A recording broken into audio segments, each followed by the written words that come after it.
Hello and welcome to Get the Table, another wrestling roundtable discussion podcast with myself, Adam Wilbourn, and the Dadley Boyz of WhatCulture, Michael Hamflett and Michael Sidgwick, here to discuss another burning wrestling issue. But before we get into it, if you're a fan of this sort of thing, make sure you subscribe to WhatCulture Wrestling on either iTunes, Spotify, wherever you get your podcasts from, for daily wrestling podcasts where we review Raw, SmackDown, the Wednesday night war between AEW and NXT, pay-per-views, we have interviews, more roundtable discussions like this one, and a roundup of the week, complete with a bloody good quiz, of course, on WrestleCulture. But as I said, joined by Michael Hamflett and Michael Sidgwick. And gents, we are gathered here today just see how you are. Michael Hamflett, how have you been coping with things? It's just nice to be gathered in some capacity, isn't it? You know, I'll take this. I'm coping worse than some and better than others. Speak to the other people on Twitter that have kindly reached out who also have children that are going through probably similar challenges to myself and my esteemed colleague at the moment. It's difficult. You have children, you have a family because you want to grow the love in your household, and then something happens that really tests that and show you the fine line between love and hate. My wife and my children are fantastic, but everyone needs a break, and that's why I thank God for wrestling more than ever before, just not the current version of it. Waffle doggy. Waffle doggy. Waffle doggy. Waffle doggy. That's been my life. My life has been Waffle the Wonder Dog on CBeebies iPlayer on repeat. You try and do things with the children to compensate for the fact that they're not at school and to keep them active. You're allowed one dose of exercise a day. You run out of craft stuff after an hour. You're not paid to teach. So why should I? Yeah. Why should I be doing that? My wife is being... Go on. I was going to say homeschooling is a myth, isn't it? Because those little sheets of paper they give you aren't actually teaching them anything because you don't have the patience of a teacher. Teachers are wonderful people, but they're also trained to do this. They're trained to mold your kids in ways that you can't ever do. So it's exceedingly difficult, but at the end of the day, ultimately, what this is the most taxing first world problem I've ever experienced. And that's precisely what it is. It's a first world problem. It's one that I never thought I would encounter in this just age of just complete and total convenience. Luckily, as an example of that, I can just watch any old being the key word, professional wrestling I would like, which is pretty good segue. Indeed. I love speaking to you too, because it really, like you say, puts it into perspective. I was moaning this morning. I was like, I didn't do anything all weekend and I'm still knackered. And then I speak to you two and it's like, oh, yeah. My biggest concern is, I should probably get a haircut soon. Honestly, Wilbourn, you've never tasted a biscuit until you've seasoned it with your own tears in a locked toilet. Like, when the shops reopen, I'm just going to go in and buy some jeans with the size Disney Plus. It's just like the only thing to do just to escape for a second and the horrors is just to eat. So at least it's made some food taste better until we run out of it. And I just have to rely on the snacks that aren't perishable. Before we talk about the wrestling, just while it's on the top of my head, sorry, Wilbourn, I do have a bit of advice to any singletons out there. Are you ready for this? Mm-hmm. Are you ready for a bit of life-changing advice? Okay.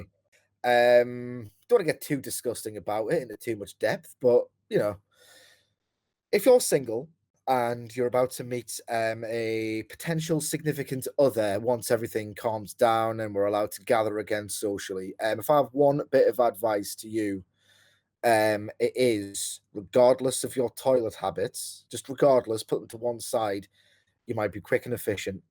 For your sanity, for the years down the line, pretend you're not. Just give yourself 15 minutes. Give yourself 15 minutes in isolation, right? Because they will come in so handy in ways that you'll never, ever foresee. So as I said, just say, it just takes me a bit longer than most. I know it's a bit embarrassing. You never ever want to admit that you do this kind of thing in front of a potential person that you're courting, to use an old-fashioned expression. But I'm telling you now, set the precedent, because if you are quick and efficient and then years down the line when you need the goddamn break, you suddenly take 15 minutes, you might get questions of like, have you got an underlying health concern? Is there something wrong with you? Do you need to go to the doctors? No, I just need to get the hell away from everything for 15 minutes or so. Give yourself 15 minutes from day one. Right? I can't wait for these, Day like, one. you know, when this is all cleared up and there's going to be those 10,000 word think pieces about to say how to get in front of a global pandemic next time. It's just going to be Cedric's advice of just get on the early doors for 15, 20 minutes to prepare for such a thing. It's going to become your bunker. Well, I'm going to use that to transition into what we're really here to talk about: escapism through wrestling. And it's kind of hard to have that at the moment with the current product, just sort of staring back at you and reminding you of all the social distancing, etc., that we've got going on. So I thought we'd make a little wrestling lockdown playlist of essential matches that we've been watching to get ourselves through it. Michael Hamlet, start us off. What wrestling matches have you been watching to get you through it, or would you recommend for people to watch if they haven't done so already? Bret the Hitman Hart, Adam Wilbourn, is the best there is, the best there was, and the best there ever will be. And it's true, he really is the best. He's my favorite wrestler ever. He's any right-minded person my age's favorite wrestler ever because of everything he offered to a product that seemingly had chased off all the other fans post Hulk Hogan. His work through his entire career is there to be picked at in the WWE network. It's an archive he has spoke lovingly of because he's his own biggest fan, but so he should be. The Steve Austin podcast that aired a couple of weeks ago was quite timely because any time that Bret appears on something new on the network, he immediately ends up back in discussion. And that's brilliant because people just find things that they've never seen before.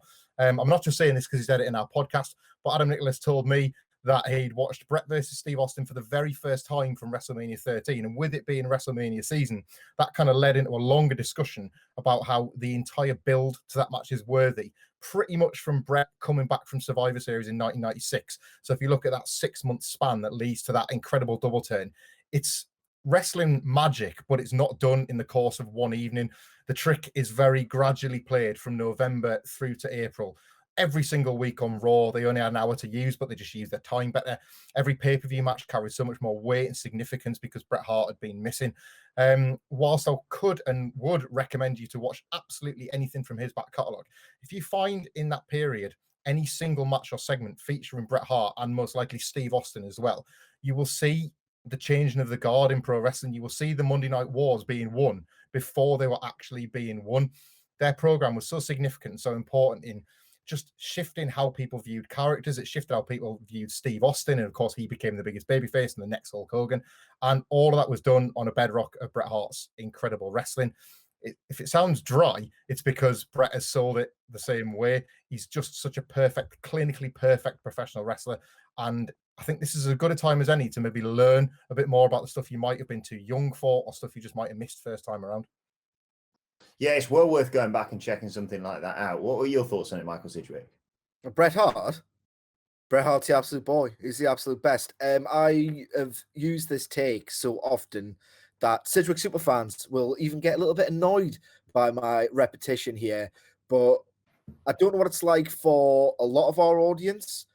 They are weirdly protective over the Ruthless Aggression era, for example, because that is the era in which they came up and became fans. I will never, ever understand that. Why would you keep watching? I don't understand. But for my personal experience and for Hamlet's as well, obviously, my interest in professional wrestling, specifically the WWF, was shaped almost entirely by big, tanned, muscled, real-life superhero men on Coliseum Video VHS covers in front of Purple Lightning. I just thought this is the most amazing thing I've ever seen. And then when I watched it, as the tape unfolded, I was mesmerized by everything about it. And I will get to the Coliseum Video era momentarily.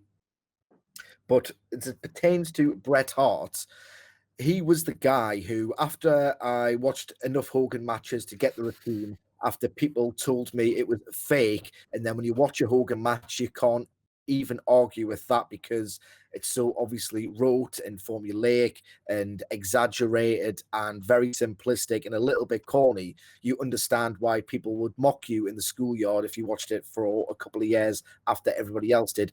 Bret Hart literally taught me the language of professional wrestling. He, for me, turned what was a fad into a lifelong obsession. He turned entertainment, childlike entertainment, into art with his absolutely pristine in-ring storytelling ability. And he is the measuring stick to this day for my personal taste, to which every other wrestler I watch is judged. He refused to insult my intelligence. He still had that wonderful, vibrant pink and black characteristic gear to make me realize that it's still theater underneath it all. But he intersected the theater with the realism, with the art.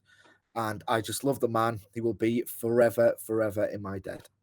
Absolutely, a true legend of the sport. The first match on my wrestling lockdown playlist has to be a match that I talk about seemingly ad infinitum on this podcast, and that is Adam Cole, Johnny Gargano, 2 out of 3 falls from last year's WrestleMania weekend, of course, NXT TakeOver. The reason being is because that's literally what I did on Saturday night. The missus had a house party hangout with all of her mates with glasses of wine and stuff. And I thought I'd just sneak away and relive my first takeover I got to attend, of course, and without doubt, my favorite match ever. And rewatching it is so enjoyable just to pinpoint the moment that I distinctly remember changing who I wanted to win the match. I was there, sat alongside the likes of Simon Miller and Phil Chambers and a asleep Ben Roy Turner at the time. Phil was Team Gargano. I was Team Cole, doing all the babies and what have you. And then there's a moment where Johnny Gargano kicks out of a move. And yes, you know, you can complain that NXT has far too many kickouts, etc., false finishes, blah, blah, blah. But there's a moment I distinctly remember when Johnny Gargano kicks out of a ridiculous sequence of maneuvers where I distinctly remember going, oh, bollocks. I think I've changed my mind on who I want to win this match. It is, you know, it's an obvious one to point to, but it's a classic match and it's a wonderfully told story as well, Michael Hamflett, with the 2 out of 3 full stip. Yeah, it's brilliant. It's a match, obviously, pre these current circumstances. I've watched several times anyway, and I think it certainly holds up to scrutiny, as does the rematch. I would say at least at TakeOver 25, and then maybe don't bother with the Toronto decider. No. But that's, you kind of hit upon something there as well. Not just that takeovers really do stand up themselves to rewatch, and NXT on Wednesday nights on USA should be using far more of them than they have been doing so far, in my opinion. But as well, for anyone that's been fortunate enough to attend a live wrestling show and then had such a good time as how you've eloquently described there, I would certainly recommend going back and watching that. Never more as probably all of us missed and come to realize just the true impact of crowds and the impact of the live experience as we're having to suffer through these shows right now. And there's nothing like being reminded of that by going and remembering those experiences yourself, by you having that sort of visceral experience through watching a match, because it just ties you to all those memories that you have. Everyone else can have that for any old random show. If there was a Raw that you attended or loved, I would recommend anybody go track that down and find it in the network, because it will evoke more than just the daft stuff you're watching on screen. It will evoke memories of a wonderful night out you had or something like that. And I just think stuff like that is incredibly valuable to cling on to until you next get the opportunity to do it. Speaking of that, the second match I wanted to include in this was actually CM Punk versus John Cena from Money in the Bank, for that exact reason, because I remember, you know, I was quite clueless in terms of, you know, spoilers and knowing what's actually going on in the wrestling world at the time. All I knew was I adored CM Punk and I hated the corporate shill that was John Cena with all my might. And it was just like you say, a simpler time. It was an enjoyable match because I thought, well, there's no way that CM Punk wins this, because, as we know, he's leaving the WWE, and then he wins and you go, okay, how are they going to screw him out of this? And Del Rio comes out and he gets kicked in the head for his troubles. And then CM Punk just leaves. And I just remember that giddy excitement of having to watch Monday Night Raw, not because I was like, oh, how are they going to respond to this hate like we usually do, but because I was like, what are they going to do now? And obviously they had him return in like 8 days or whatever. But in that moment and throughout that match, which was just so simple of just like, you know, the entire wrestling business is not, you know, hanging on this match, but it is so simple for the two different sides of the WWE and hoping for this change, which obviously never sort of materialized. Michael Sidgwick, what is the second match on your wrestling lockdown playlist?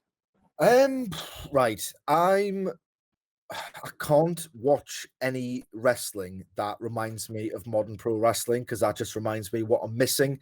I hate the idea that if you look from that distinct vantage point of January 1st, 2020, I don't think I've ever seen, perhaps other than New Japan Pro Wrestling over the years, such a finite line where you've got the very first day of the year, a wrestling promotion delivered just such a fantastic show. And if you traced it all the way to Revolution and then after Revolution, which was awesome, all the way to what was going to be Blood and Guts. Then you had another pay-per-view to build towards. I was adamant that AEW was going to have the greatest calendar year in the history of pro wrestling. So as much as I really want to go back and watch Pac Kenny Omega, the Iron match, to see if I would still go the full 5 on it, I can't do it. It just reminds me of wrestling. So I've gone all the way back to my early years of Coliseum video, home video, WWF, and watching the likes of SummerSlam 1989, WrestleMania 6, the shows that marked my first entry point. I would, if I was recommending anything, not necessarily this, but obviously this, but anything that you watched first, just because it will give you that nostalgic glow. And for me, that is the purest, most wholesome form of escapism. There's something genuinely magical about the WWF at that time, and I'm not convinced it's just to do with my nostalgia, even though it is overpowering. The whole aesthetic of that beautiful bright blue, the ridiculously colorful neon gear, the catharsis and the triumph and the cheese of baby faces winning in the end. You had proto athleticism from the likes of the Hart Foundation and the Rockers on the undercard. These cards, despite the fact that WWE always had this fixed in-ring style, it feels quite varied at the time. There's something to go back and watch those shows. You can see the development of your favorite stars like Bret Hart and Shawn Michaels, what they were like when they were first coming up in that company. And more to the point, it's not just that Coliseum video wave aesthetic that I just adore. The sense that it's commentated on by Gorilla Monsoon and Bobby Heenan. Then you've got the wonderful baritone of Howard Finkel introducing the match. These are all like balding or rotund older men. And for whatever reason at the time, it made me feel like it must be real, this, because there are really authoritative older men directing it and analyzing it and sort of allowing me to infer that this is obviously real. If these wizened old presences are making me think that it's real, then it must be. There's a wonderful sense of realism, and how kind of ridiculous is that to ascribe to the WWF of that era? Just aesthetically, nostalgically, I adore that period of WWF, and I've been reliving it just before I get too tired after a hard day of work/parenting at the same time. There's a wonderful synergy with Sidgwick going back and viewing old WWE, where he kind of fell in love with the product, because I've done the same with old New Japan, where I fell in love with the product of late. I was thinking about this over the weekend when somebody on Twitter was asking about a specific wrestler. It wasn't this particular wrestler, but it was having seen more recent stuff, wanting to go back and see something from TNA. And it made me think about those that are only now discovering Kenny Omega through AEW.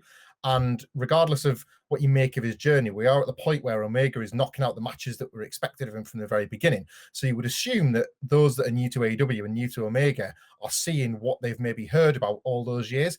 And it was basically Kenny Omega that got me into New Japan Pro Wrestling in the first place. It was around the time of the 2016 G1, if I recall, leading up to the match that he had with Kazuchika Okada at Wrestle Kingdom in 2017.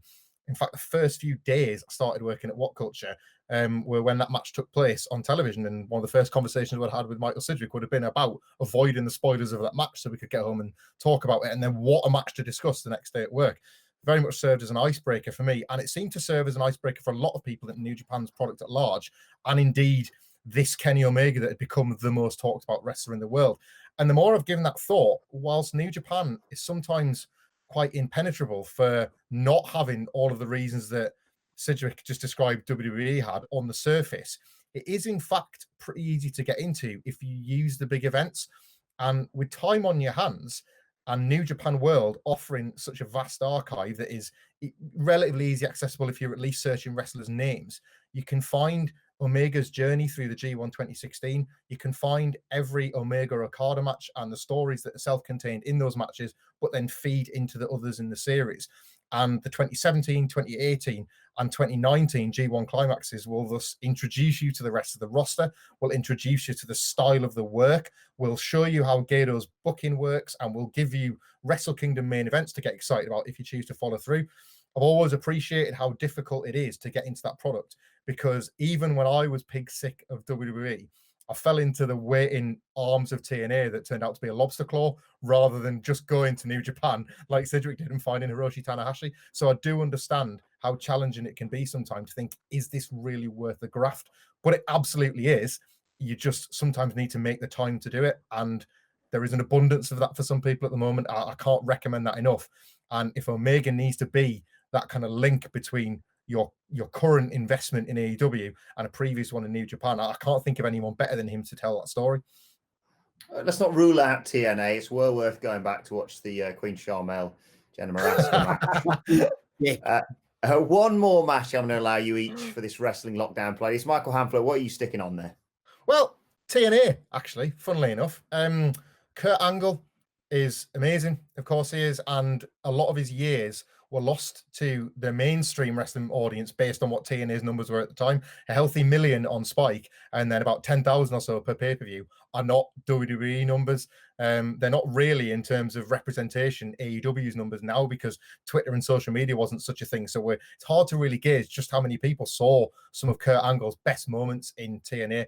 I would recommend, because they're easy to find on YouTube, either through TNA's own YouTube channel or Dailymotion or the like, his series with Samoa Joe when he first arrived in the company in 2006. Incredible. That informed basically the only time TNA broke out of its own mold and did a genuinely good buy rate for Lockdown 2008, which is Kurt Angle versus Samoa Joe for the TNA World title, held under, in a cage match, but held under kind of MMA confines. Such was the success of UFC and MMA in general as a brand at the time. It was feeling far more current than wrestling, and TNA, obviously WWE weren't going to acknowledge it, but TNA certainly did in the way that they presented this match, and it was such a victory.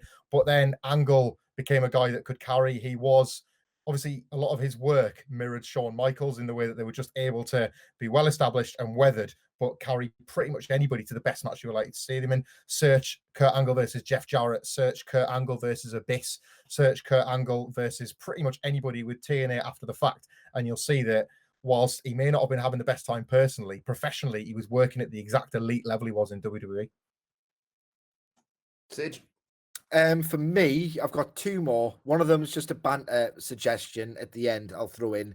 But you know what? It strikes me as funny. I was talking about that beautiful neon glow of Coliseum video. Like, to this day, I'm wearing a Holland top that is bright orange. And I'm thinking, like, I'm always inspired by what the Rockers wore and what the Steiner brothers wore. I think it's just this lifelong thing that I've developed. But away from old school WWF, I'm trying to just go to opposite land, because, as I said, like, I just can't watch new wrestling without the burn of what could have been had these events not unfolded as they have.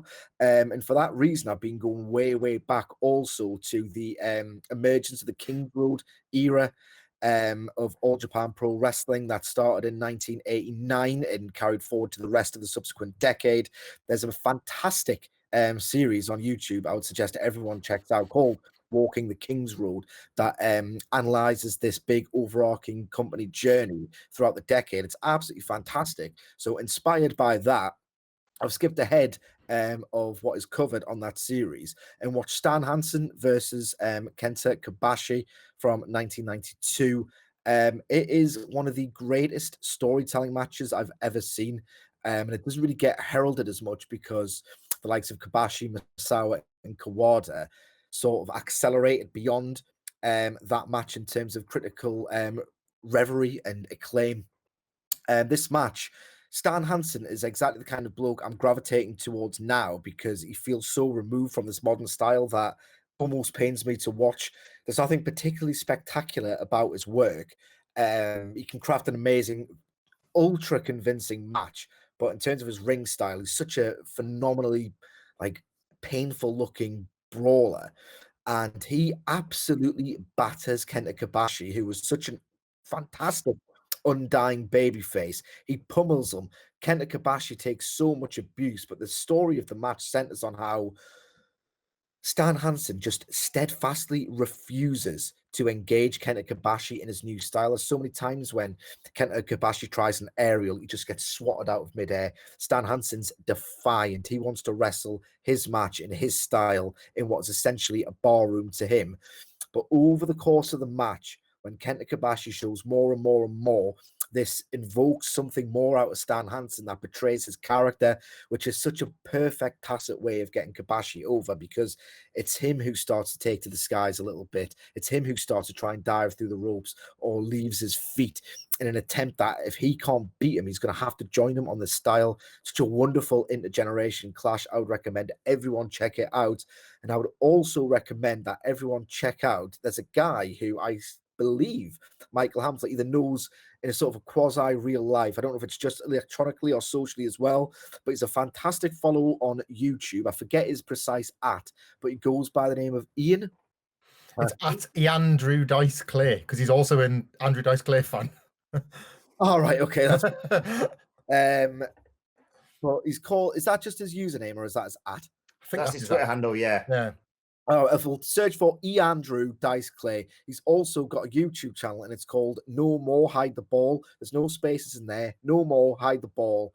And it's just fantastic. It's a treasure trove of like dirty football tackles, absolutely outrageously awful British soap opera moments. And of course, because we're here, beautiful nuggets of professional wrestling. He has, much like myself and Michael Hamflett do, a sort of charming fixation with the British Bulldog, and it shows some of his more banter moments. And one of which is the title of the video is British Bulldog arrives in the WWF and immediately thinks he's superstar Billy Graham.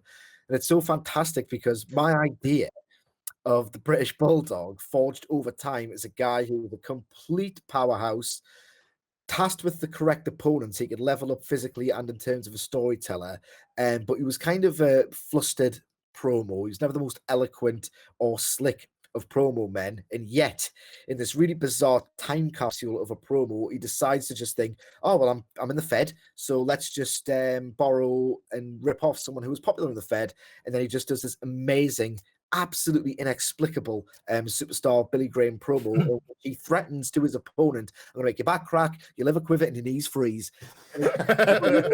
Bulldog, this is not the kind of thing you do. And one more before we hand over to the rest. He's engaged in a mini program with Repo Man at the time. Shout out Simon Miller. I can't think of Repo Man without thinking of Simon Miller also, where British Bulldog, I think, plays a trick on Repo Man where he decides to drive a car with a parking ticket, but the difference is it wasn't my car. It wasn't my car, Repo Man. So absolutely fantastic British Bulldog promo material on that man's YouTube channel. I would check it out with full of my heart. Well worth checking out. It's a fantastic channel. I'm just going to very quickly chuck in, whilst you're on YouTube, go and watch the Velveteen Dream Orange Cassidy match. This was recommended to me again by our editor Adam Nicholas, and yeah, as you would expect from these two gentlemen, I think he's in Evolve, if I'm not mistaken. It's a sensational encounter. Good stuff. Good stuff. Right, let us know your thoughts on some of your matches that are getting you through lockdown in the comment section below. Don't forget to like, share, and subscribe. And subscribe to What Culture Wrestling on either iTunes, Spotify, or wherever you get your podcasts from for daily wrestling podcasts to get you through this as well. Plus, let us know your thoughts on Twitter at WhatCultureWWE. Watch there. You can follow all three of us. You can follow Michael Hamflett at Michael Hamflett. Follow Michael Sidgwick at. You can follow me at Sidgwick. Follow me at Adam Wilbourn. Follow us all at WhatCultureWWE, as I said. But this has been Get the Table. My thanks to the Dadley Boys. Thank you for watching, and we will see you soon.